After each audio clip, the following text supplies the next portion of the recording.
జగన్ గారిచ్చిన సంక్షేమ పథకాలన్నీ తుని నియోజకవర్గంలో కులం చూడకుండా, మతం చూడకుండా, పార్టీ చూడకుండా మనం అందించామా లేదా? ప్రతి గడపకి అందించామా లేదా? ఈరోజు ఒక సీనియర్ నాయకుడి గురించి మీకు ఒకసారి చెప్పదలుచుకున్నానండి. మొన్న 15 రోజులు 20 రోజులు మాట్లాడి తునిలో వైఎస్ఆర్ కాంగ్రెస్ పార్టీ సంబంధించిన వ్యక్తులకు కానీ, వైఎస్ఆర్ కాంగ్రెస్ పార్టీకి పనిచేసిన ప్రజలకు కానీ ఏ విధమైన పథకాలు అందజేయొద్దని చెప్పేసి ఒక పెద్ద మనిషి మీడియా ముఖంగా మాట్లాడాడు. నిజమేనండి?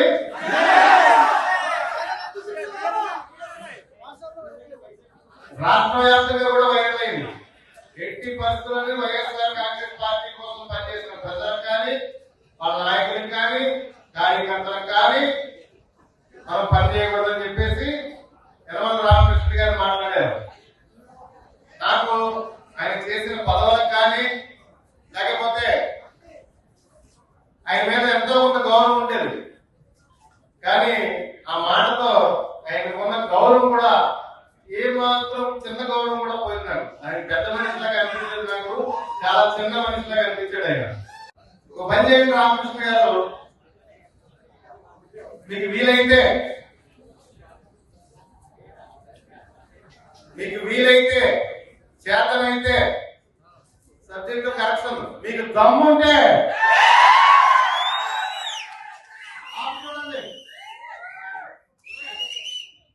దమ్ముంటే వైఎస్ఆర్ కాంగ్రెస్ పార్టీ నాయకులకి, కార్యకర్తలకి, ఓటర్లకి వచ్చిన పథకాలు ఆపి చూడండి. లేదంటే ప్రతి స్కూల్ దగ్గర, ప్రతి హాస్పిటల్ దగ్గర, గవర్నమెంట్ హాస్పిటల్ దగ్గర బోర్డులు పెట్టండి. వైఎస్ఆర్ కాంగ్రెస్ పార్టీకి ఓటు వేసిన వాళ్ళకి కానీ, వైఎస్ఆర్ కాంగ్రెస్ పార్టీ సంబంధించిన నాయకులకు కానీ, ప్రజలకు కానీ, కార్యకర్తలకు కానీ ఇక్కడ ఏ పని చెయ్యము. మీ పిల్లల స్కూల్లో జాయిన్ చేయొద్దు, గవర్నమెంట్ స్కూల్లో, మీ గవర్నమెంట్ హాస్పిటల్లో వైద్యం చెయ్యం అని చెప్పేసి మీకు దమ్ముంటే బోర్డులు కూడా పెట్టండి. వీలైతే మీకు ఒక్కడైతే గుర్తు చేస్తున్నాను, రామకృష్ణుడు గారు, గత ఎన్నికలకు ముందు మీరు, మీ కుటుంబ సభ్యులు నియోజకవర్గం వ్యాప్తంగా ఒక జాకెట్ ముక్క 200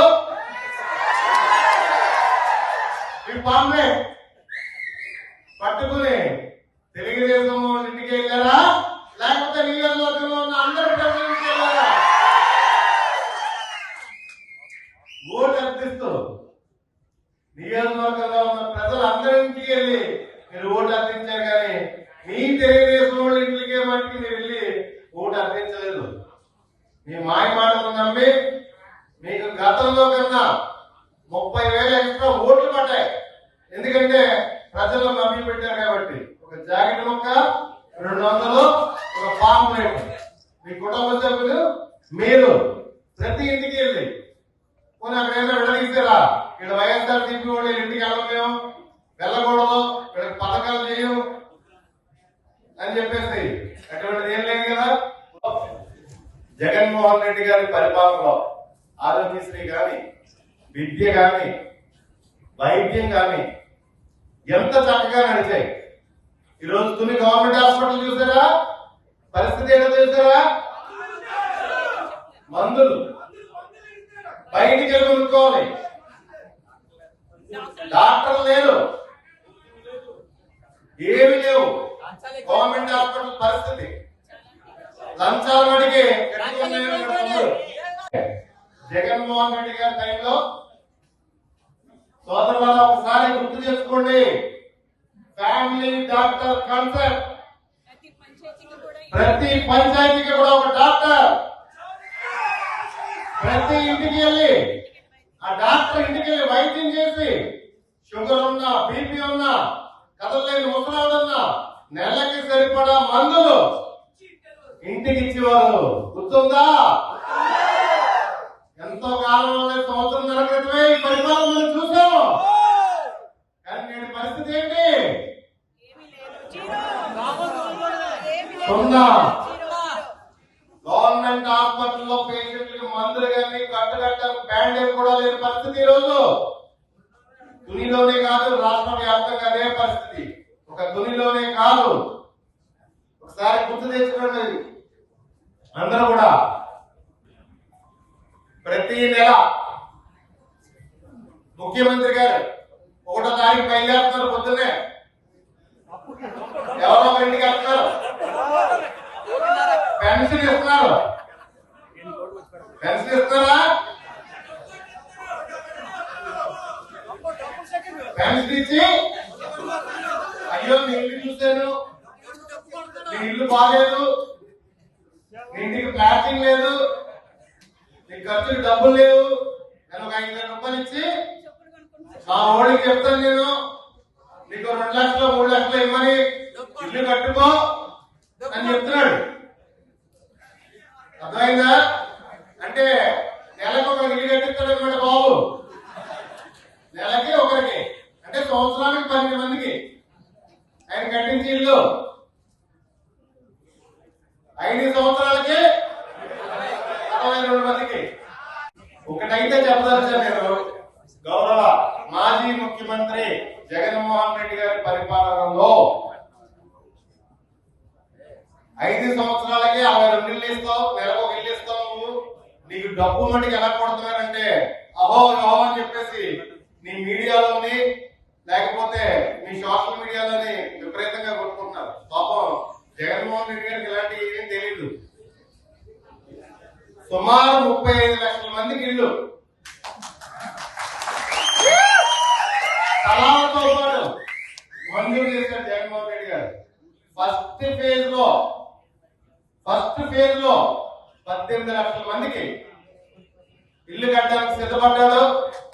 ఇంచుమించులో ప్రమాణాన్ని 12 లక్షల మందికి ఇల్లు కంప్లీట్ అయ్యి, కంప్లీట్ అవ్వాల్సిన 70%, 80%, 90% వరకు ఉన్నాయి. ఇంకొక 6 లక్షలు 7 లక్షలు ఉన్నాయి.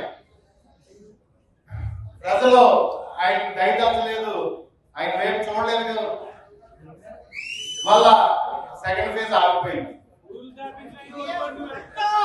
ఊర్లే కట్టాడే, ఊర్లే తుని నియోజకవర్గంలో 20,000 ఇల్లు ఇచ్చాం.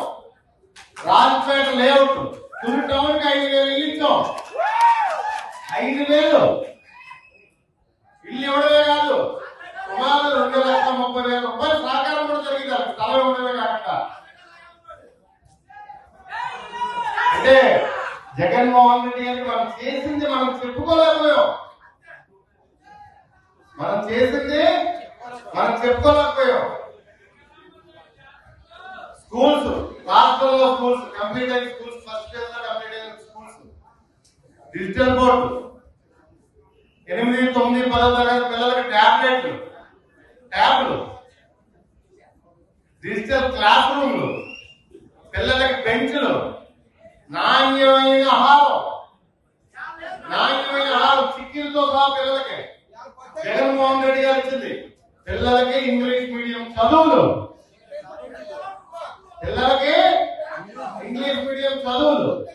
అప్పుడు ఏమన్నారు చంద్రబాబు నాయుడు గారు, పిల్లలకి ఇంగ్లీష్ మీడియం చదువుంటే వందనాలకి మందేస్తే 100 ఊడిపోతుందని చెప్పేసి మాట్లాడాడు చంద్రబాబు నాయుడు. నేను చంద్రబాబు నాయుడికి ఛాలెంజ్ చేస్తున్నాను, నీకు దమ్ముంటే పిల్లలకి ట్యాబ్లెట్లు తీసుకో, డిజిటల్ క్లాస్ రూమ్ తీసుకో. పిల్లలకి ఎటువంటి ఆహార సౌకర్యాలు లేకుండా చేసుకో. నీకు దమ్ముంటే ఇంగ్లీష్ మీడియం చంద్రబాబు నాయుడు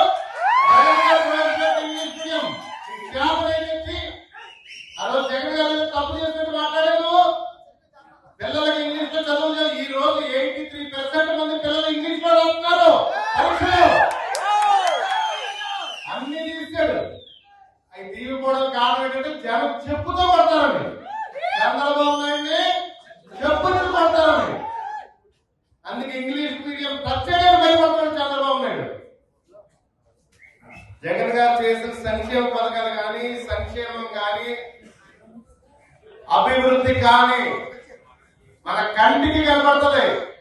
మన కంటికి ప్రతి ఊరు వెళ్తేనే మన కంటికి కనబడుతుంది.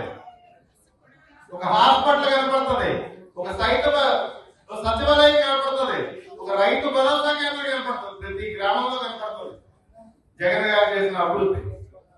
జగన్ గారు మత్స్యకార భరోసా కింద సంవత్సరానికి 10,000 రూపాయలు ఇచ్చేవారు మత్స్యకారులందరికీ. డీజిల్ సబ్సిడీ కింద ప్రతి మత్స్యకారుడికి 2,200 పడింది. 9 రూపాయలతో లీటర్ డీజిల్ సబ్సిడీ ఇచ్చేవారు జగన్ గారు. 2,200 పడింది. చంద్రబాబు నాయుడు వచ్చి ఏం చేశాడు?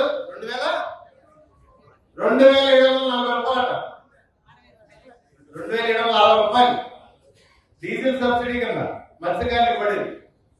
మత్స్యకార భరోసా జగన్ గారు 10,000 ఇస్తే నేను 20,000 ఇస్తానన్నాడు. ఇచ్చాడు, 20,000 ఇచ్చాడు. ఇచ్చి ఈ డీజిల్ సబ్సిడీ ఎత్తాడు. 27,000 మొక్కడాడు, 10,000 ఇచ్చి. అందులో మళ్ళీ ఒక సంవత్సరం ఇవ్వలేదు. చంద్రబాబు నాయుడు గారి పథకాలు అలాగే ఉంటాయి. చంద్రబాబు నాయుడు గారి పథకాలు మోసం, గ్యారంటీ మోసం. జగన్ గారు 2019 నుంచి 24 వరకు 3,30,30,000 కోట్ల అప్పు ఈ రాష్ట్రానికి. అన్ని రకాలుగా 3,30,000 కోట్ల రూపాయలు అప్పు చేశారు జగన్ గారు ఈ రాష్ట్రానికి. మాట్లాడితే ఒకసారి 14 లక్షలు అంటాడు, ఒకడు 10 లక్షలు అంటాడు, ఒకడు 12 లక్షలు అంటాడు. వాళ్ళకే క్లారిటీ లేదు. కానీ అసెంబ్లీలో బడ్జెట్ ప్రవేశపెట్టేటప్పుడు మటుకి 3,30,000 కోట్లని ఆర్థిక మంత్రి చెప్తారు. బయటకు వచ్చి 10 లక్షల కోట్లు అంటాడు, ఇంకొకటి 14 లక్షల కోట్లు అంటాడు. నేను ఊహించింది ఏంటంటే ఈ 14 లక్షల కోట్లు లేకపోతే 15 లక్షల కోట్లు చంద్రబాబు నాయుడు దోపిడీ చేసి, అప్పు చేసి, దోపిడీకి తినేద్దామని చెప్పి స్కెచ్ చేసుకున్నాడు. దయచేసి ప్రజలందరూ కూడా గమనించాలి. తెలుగులో న్యూస్ కి ఫాస్టెస్ట్ యాప్ ఇప్పుడు టోటలీ న్యూ అవతార్లో. జస్ట్ 5 seconds లో కంప్లీట్ న్యూస్. సోషల్ మీడియాలో ట్రెండ్స్ కి one stop solution. Live TV app voice search option తో ఇప్పుడే డౌన్లోడ్ చేయండి లేదా అప్డేట్ అయిపోండి. యాప్ లింక్ డిస్క్రిప్షన్ లో ఉంది.